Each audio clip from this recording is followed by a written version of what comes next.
50,000 বছরের রাস্তা হবে, যার যার কবর থেকে হাসরের মাঠ। ফুলচেরাতে পুল হবে 30,000 বছরের রাস্তা।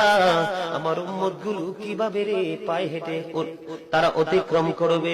বন্ধু নবী এমনি এমনি কাঁদেনি রে, নবী জানিয়ে দিয়েছে কাল কিয়ামতের ময়দানে উম্মত গুলো খালি পায়ে থাকবে, মাটি তো তামা থাকবে। ও বন্ধু, তাদের শরীরে কোনো পোশাক থাকবে না, উলঙ্গ অবস্থায় থাকবে।